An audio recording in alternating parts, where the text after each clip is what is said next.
In the afternoon haze of June 4, 1942, as black columns of smoke curled upward from the shattered wrecks of Akagi, Kaga, and Soryu, a quiet dread began to settle over the officers of the Imperial Japanese Navy. Hiryu still fought, but even she would soon join her sisters beneath the Pacific. 4 fleet carriers, half of Kido Butai, the most powerful naval strike force ever assembled, were gone in a matter of hours. Yet the horror that gripped Japan's high command was not only the tactical disaster unfolding at Midway, it was the realization, whispered among staff officers and never fully voiced aloud, America could replace what it lost, Japan could not. The truth revealed itself brutally quickly. A few months earlier, Japanese intelligence had estimated that the United States might take years to recover from the losses at Pearl Harbor and in the early Pacific battles.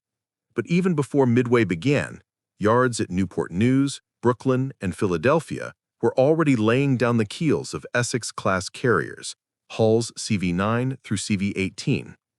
And while the Japanese fleet burned, American factories accelerated, not slowed.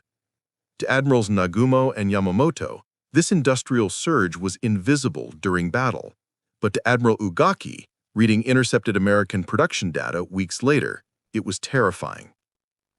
Japan had entered the war believing that decisive battles, decapitation strikes, could cripple a nation the way Tsushima had crippled the Russian Empire. But the United States was not an empire held together by willpower alone. It was a country with an industrial engine so vast it absorbed the shock of Midway the way a mountain absorbs a stone. Japan had lost 4 carriers it spent a decade building. America had already planned more than twice that number before 1943. In the immediate aftermath of the battle, as rescue vessels retrieved the few survivors and as stunned pilots tried to make sense of the catastrophe, another fear began spreading through the combined fleet. The Americans had lost Yorktown just once, but they could replace her many times. Yorktown, the only fleet carrier the U.S. lost at Midway, had been repaired in 72 hours before the battle and returned to fight immediately. Japanese officers could scarcely understand such speed. Their own damaged carriers required months in dry dock and yards that were already overstretched. Shokaku, badly damaged in the Coral Sea, had taken nearly 2 months to restore. Suikaku missed Midway entirely because Japan lacked the trained pilots to replace her lost air crews. This imbalance was not just numerical, it was structural. After Midway, American shipyards switched to wartime acceleration, hull sections prefabricated like an assembly line, welding instead of riveting, trains carrying steel day and night from Pittsburgh to East Coast ports. While Japan struggled to lay down Taiho and Shinano under air raids and material shortages, the United States laid down Essex after Essex, each one larger, faster, and more survivable than any pre-war design. Inside the combined fleet's underground headquarters at Hoshigima, officers pored over the casualty lists. The loss of the carriers was catastrophic. But worse than the hulls was the destruction of the carrier air groups, hundreds of elite pilots trained over years. Japan did not have the training capacity to replace them quickly.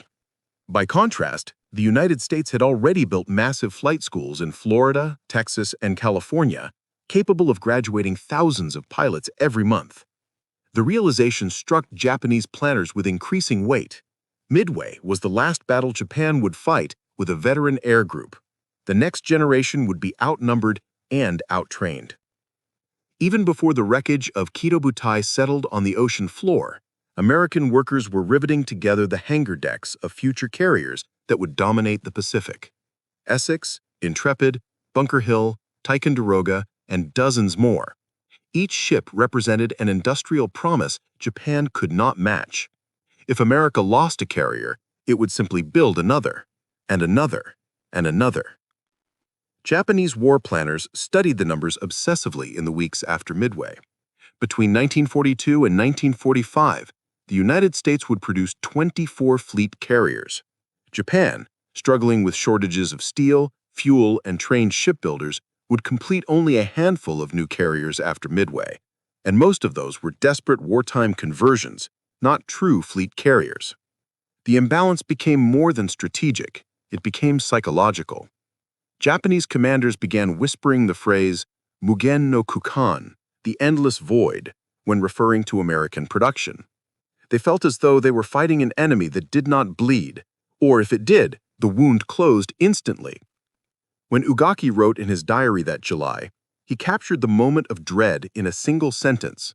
America's strength is not her fleet, but her ability to make another fleet. This was the fear that grew in Japan's naval command after Midway. Not simply fear of losing carriers, but fear of fighting a nation that had turned shipbuilding into an industrial art.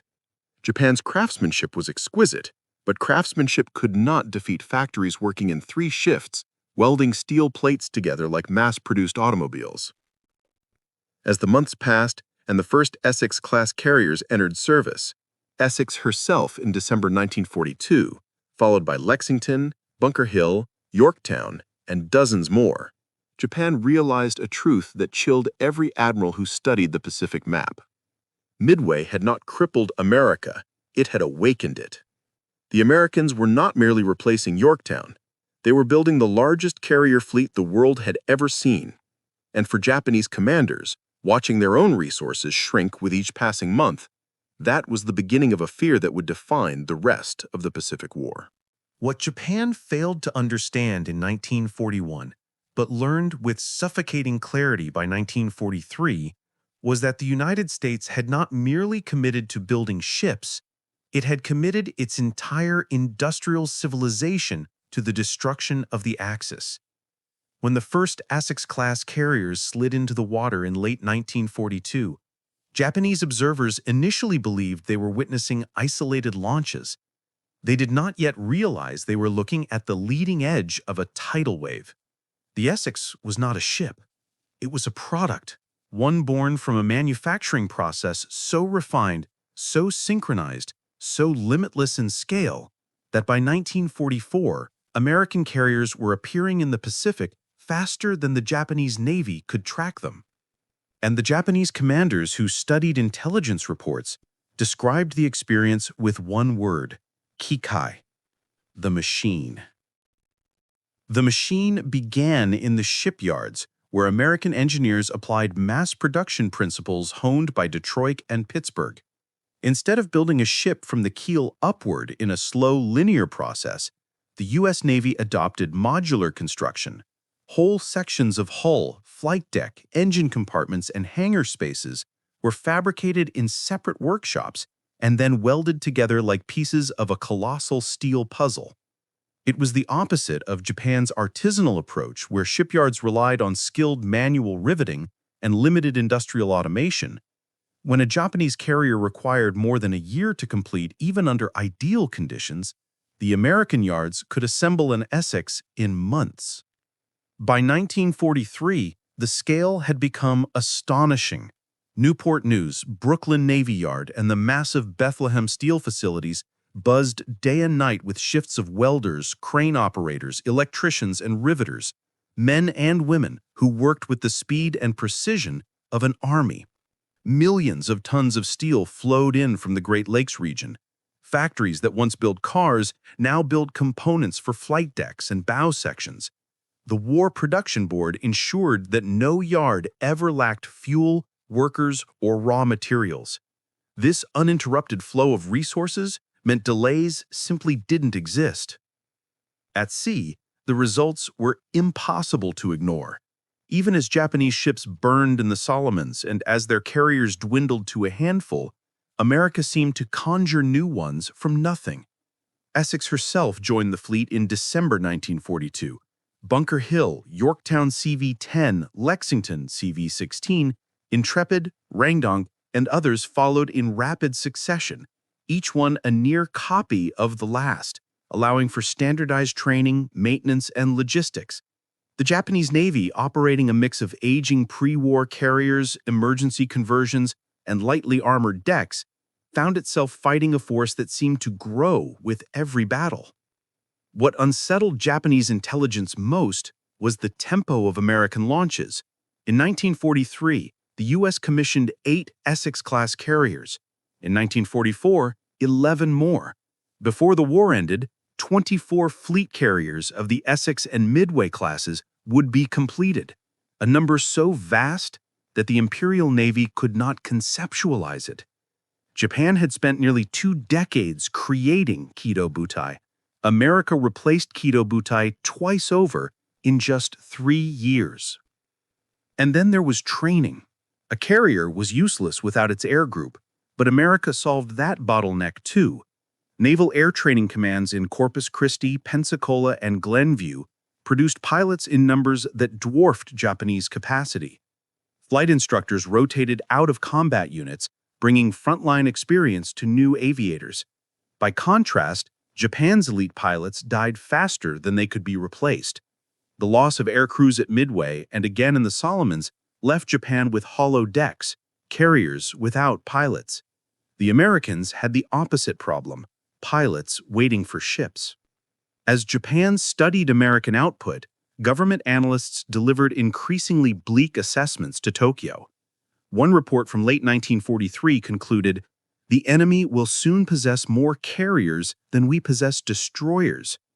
Another warned that the Essex Line alone, if uninterrupted, would produce enough flight decks to overwhelm any defensive perimeter Japan could build. This was the terror of the Essex Machine, not the individual ship, but the system behind it.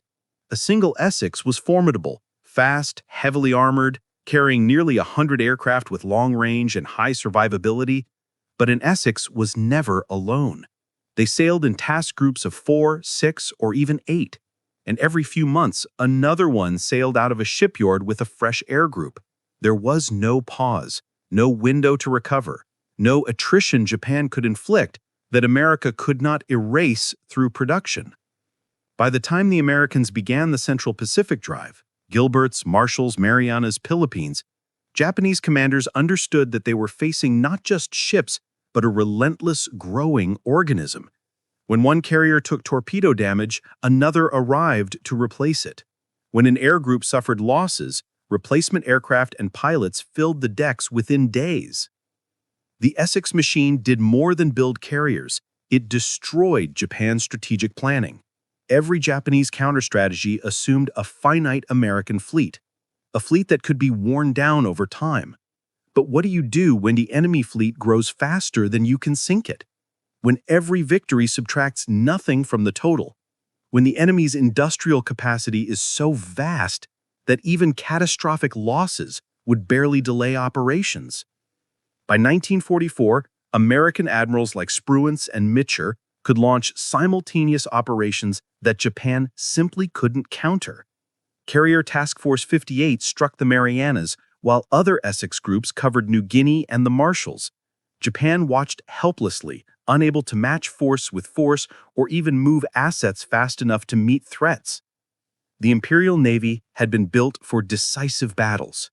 The Americans now fielded a navy that could fight decisive battles every month. And as intelligence officers traced the rapid expansion of American shipbuilding, a grim realization spread through Japan's naval staff. This was only the beginning. America was not producing at maximum capacity yet. More carriers were coming, larger, tougher, even more heavily armed. The machine was still accelerating. In the end, Japanese commanders feared the Essex not for what it was, but for what it represented. A nation whose industrial strength turned war into something Japan could no longer influence. A nation whose navy never stopped growing. If the Essex-class carriers were the steel sledgehammers of America's naval resurgence, then the escort carriers, the humble CVEs, were the relentless swarm that Japan never saw coming. They were small, slow, lightly armored, and in any pre-war naval doctrine, utterly unremarkable. Yet from 1942 to 1945, the United States produced an astonishing 122 escort carriers, more flat-deck ships than the entire Imperial Japanese Navy possessed in every category combined. And far from being secondary assets, these CVEs soon became the backbone of America's ocean strategy, hunting submarines, covering convoys, supporting amphibious assaults, and flooding the Pacific skies with aircraft in numbers Japan could not hope to counter. For Japanese commanders, The Essex class was terrifying because it represented overwhelming force. The escort carriers were terrifying because they represented something worse: overwhelming permanence.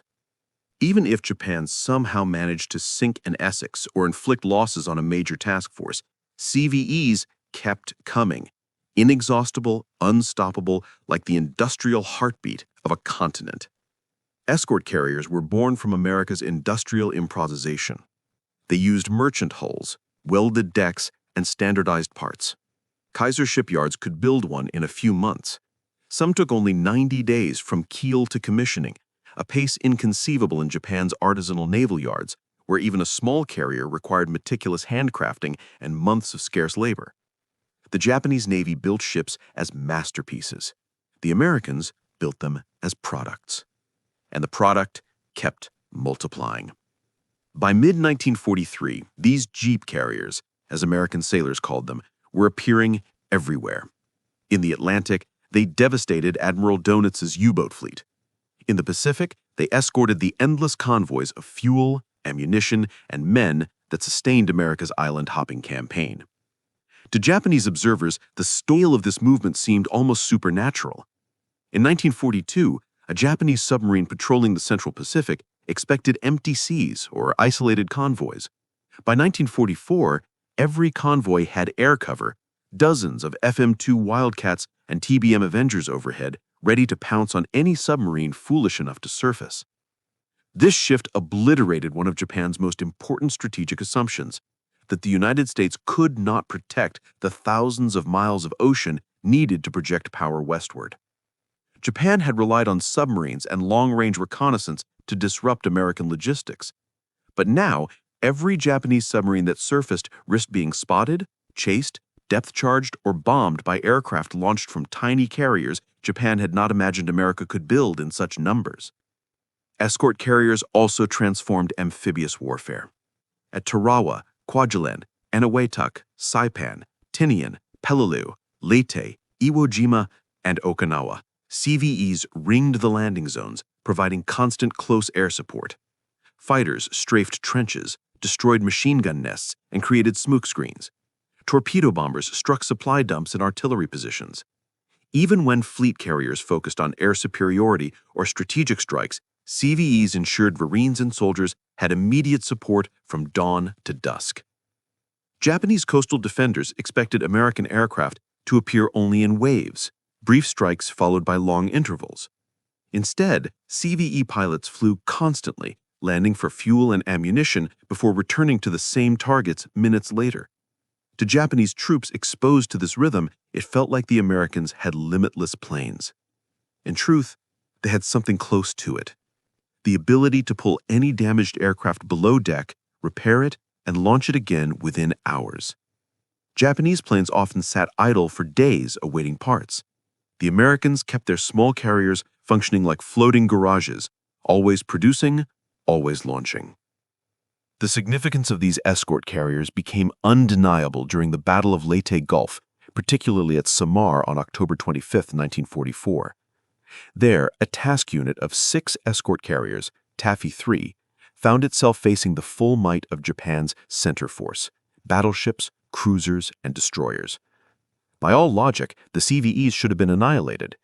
Instead, they fought back with such ferocity, launching continuous air attacks, dodging shells, deploying smoke, and inspiring destroyer crews to suicidal bravery, that the Japanese commander, Vice Admiral Kurita, believed he was fighting fleet carriers.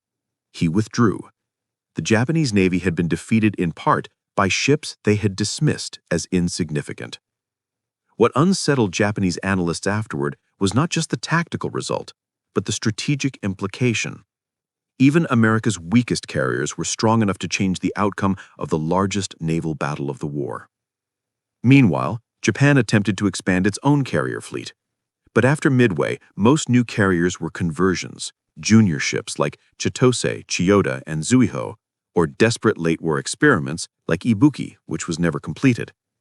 Only Taiho and Shinano represented true fleet carrier designs, and both were lost quickly. Taiho sunk at the Philippine Sea, Shinano sunk during sea trials. While Japan struggled to bring 1 or 2 new ships into service, America commissioned escort carriers in dozens. The ratio became absurd. By early 1945, for every Japanese carrier that could sortie, America had 20. And even if an Essex or an Independence-class carrier was damaged, the CVEs filled the gaps, ensuring there was never a single day from 1943 onward when American forces lacked carrier air cover. For Japanese naval officers, this was the most demoralizing revelation of all. They were fighting a nation whose naval power was not merely large, it was self-replenishing. Sink one ship and 3 would appear. Destroy one convoy and 10 more would follow with carriers escorting them. Japan's navy grew weaker with every loss. America's navy grew stronger every month. In captured documents reviewed after the war, Japanese strategists admitted something they could never publicly state. The United States' escort carrier fleet made the Pacific unwinnable.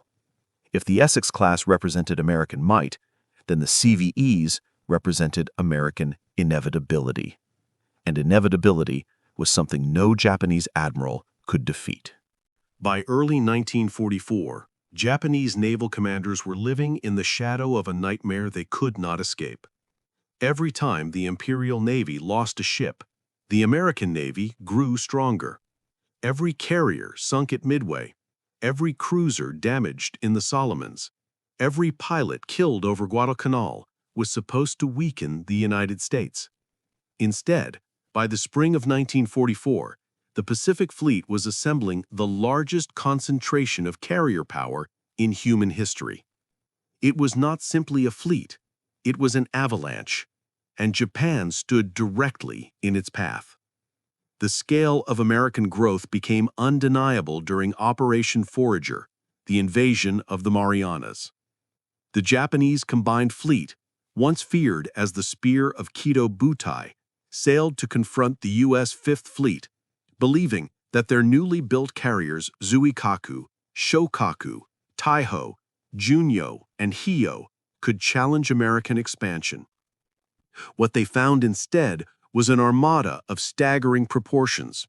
15 fleet carriers, dozens of escort carriers, hundreds of support ships, and more than 900 carrier aircraft. Task Force 58, under Admiral Spruance and Mitzer, dwarfed anything Japan had ever faced. Even before the battle began, Japanese scouts radioed back with a sense of awe bordering on disbelief. The enemy has more carriers than we have fighters. This imbalance was not merely numerical, it was qualitative. Japanese pilots, once the elite of the world, had been bled dry in the Solomons. Their replacements had only months of training. American pilots, by contrast, were seasoned, disciplined, and backed by a logistics system that could rotate air groups, replace damaged aircraft, and deliver aviation fuel in quantities Japan could not imagine. Each Essex-class carrier carried nearly 100 aircraft. Task groups operated in tight formation, so tight that Japanese pilots mistook multiple carriers for a single giant ship because their flight decks blended together from a distance.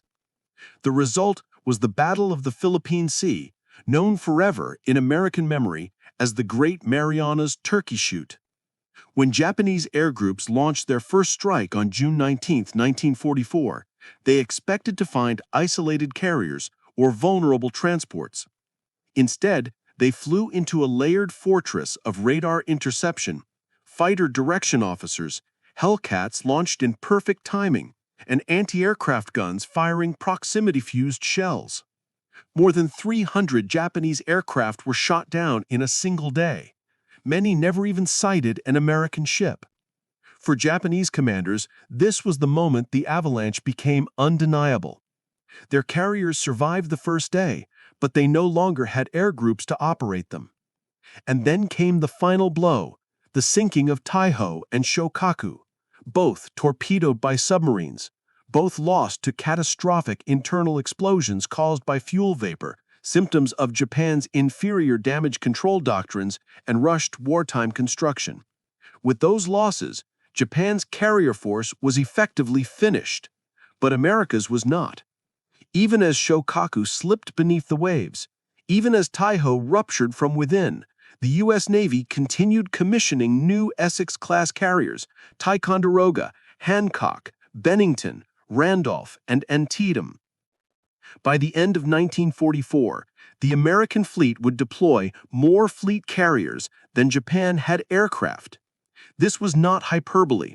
Japan, desperate and starving, produced only about 1,300 carrier-capable aircraft in 1944, many of them obsolete.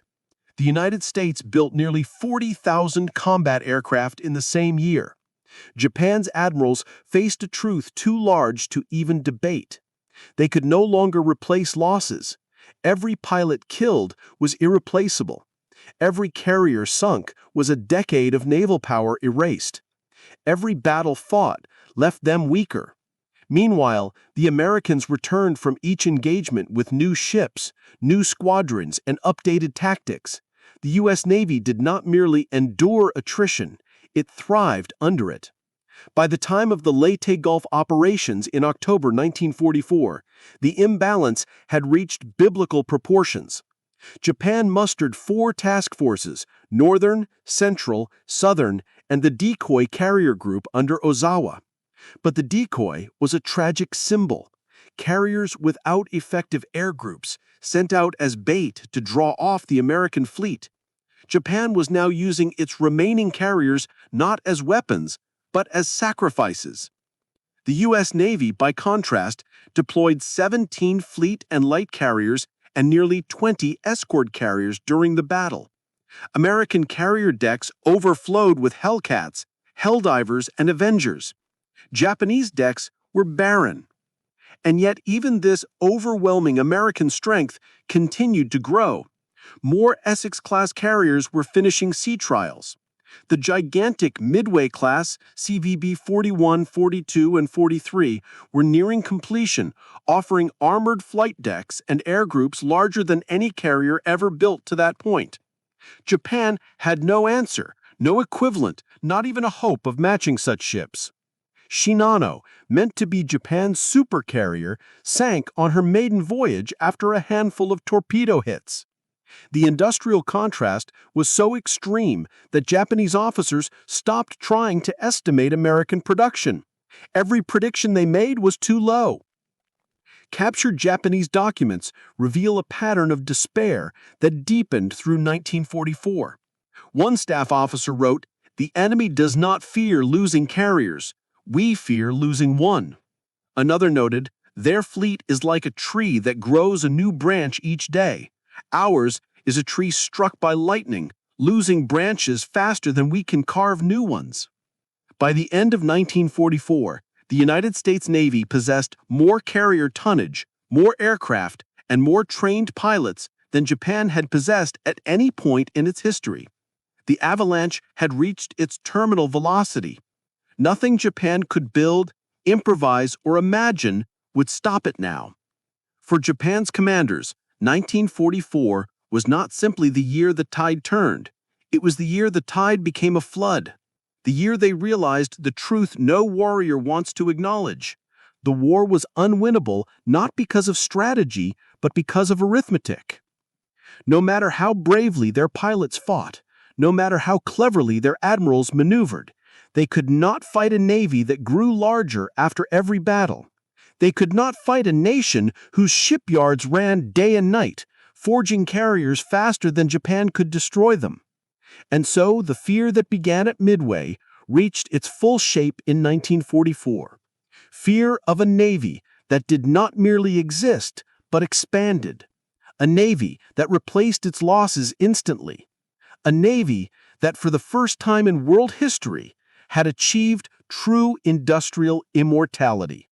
By early 1945, as the flames of the Pacific War closed in on the Japanese homeland, the surviving officers of the Imperial Navy confronted a truth they had long suspected but never dared articulate.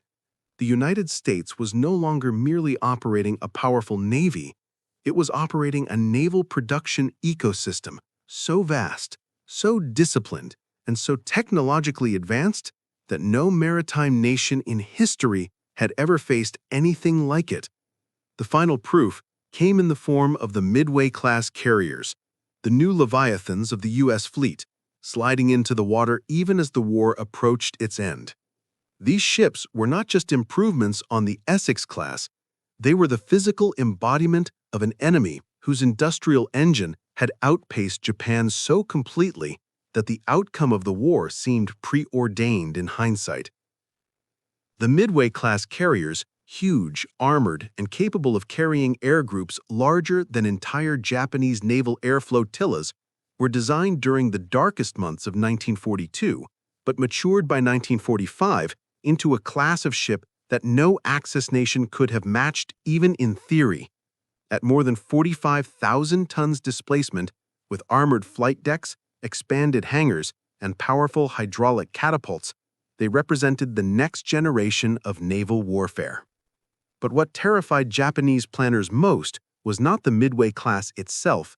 It was the realization that America had finished building the Essex fleet, was commissioning escort carriers by the dozen, and still had enough excess industrial capacity to begin constructing an entirely new supercarrier class while conducting multiple amphibious invasions, maintaining a global supply chain, and fighting two wars simultaneously. Japan, by contrast, was struggling to produce even destroyers by 1945. Its shipyards were wrecked by air raids, steel was scarce, fuel was rationed. Experienced shipwrights had been drafted into the army. The carrier Shinano, converted from a Yamato-class battleship and rushed into service, sank from submarine torpedoes before her flight deck ever launched a plane. This was not simply a tactical failure, it was symbolic. It showed that Japan was no longer capable of completing a modern warship that could survive the open sea. Meanwhile, the United States was launching fleet carriers faster than Japan could replace patrol boats. In war diaries recovered after Japan's surrender, several senior naval officers recorded their reactions to learning the full scale of American carrier production. Admiral Ugaki wrote bitterly, "We thought America could build many ships. We did not understand she could build empires of ships." Another officer noted, "Even if we had won Meade Gray, even if we had preserved our fleet, the enemy would have surpassed us within a year." This was the final psychological blow, the recognition that Japan's decisive victory doctrine, its entire naval worldview, had been outdated before the war even began. The Japanese Navy had been built to repeat Tsushima, a single crushing battle that would break the enemy's will. But America did not break. It expanded. Every ship Japan sank was replaced several times over. Every pilot killed opened a slot for a new, highly trained aviator produced by a flight school system that graduated thousands annually. And every mistake America made early in the war was corrected with industrial speed. Better radar, better aircraft, better damage control, better carrier doctrine. By 1945, American task forces looked nothing like the lean formations Japan had fought at Coral Sea and Midway. Now, carrier groups operated in vast rotating rings, strike carriers in the center, escort carriers on the perimeter, battleships and cruisers screening them, destroyers as radar pickets, submarines patrolling ahead. This layered fleet moved across the Pacific as a self-sustaining war organism, its decks swarming with Avengers, Hellcats, Corsairs, and Helldivers. For Japanese observers trying to track its movements, it appeared everywhere at once: Formosa, Luzon, Iwo Jima, Okinawa, the Inland Sea. No matter where American carriers struck, Japan lacked the capacity to defend all fronts. The coup de grace was Operation Ten-Go in April 1945. When the battleship Yamato sailed on her suicide mission toward Okinawa, the Americans responded not with surface ships, nor with a single carrier group, but with several dozen carriers, launching waves of aircraft that obliterated Yamato and her escorts before they could even glimpse the invasion fleet. It was cruelly symbolic. Japan's last great ship destroyed not by superior tactics or luck, but by an enemy whose carrier strength had become overwhelming, redundant, and, in Japanese eyes, almost inhuman. After the war, When Japanese officers stood before Allied interrogators and studied the production charts of the U.S. Navy, many fell into stunned silence. They had not known, could not have known, how lopsided the industrial contest truly was. They saw the numbers: 24 fleet carriers, 122 escort carriers, more aircraft engines than Japan had aircraft, more steel than Japan had extracted in a decade. One officer finally said what the rest were thinking: "We did not lose to the American fleet. We lost to the American factories." That realization forms the thematic end of the narrative. Japan did not fear American carriers because they were powerful. It feared them because they were infinite. Every lesson Japan learned, every tactic it developed, every counterstroke it attempted evaporated against a force that grew larger with each passing month. The United States Navy of 1945 was not just a fleet, it was the physical manifestation of a superpower's industrial will, a navy that never stopped growing, a navy that seemed to draw new strength from every battle. In the end, Japanese commanders understood the final, most painful truth: there was never a path to victory against an enemy that could rebuild an entire navy faster than Japan could rebuild a squadron. The war in the Pacific was not merely a clash of ships, it was a clash of capacities, and capacity dictated destiny.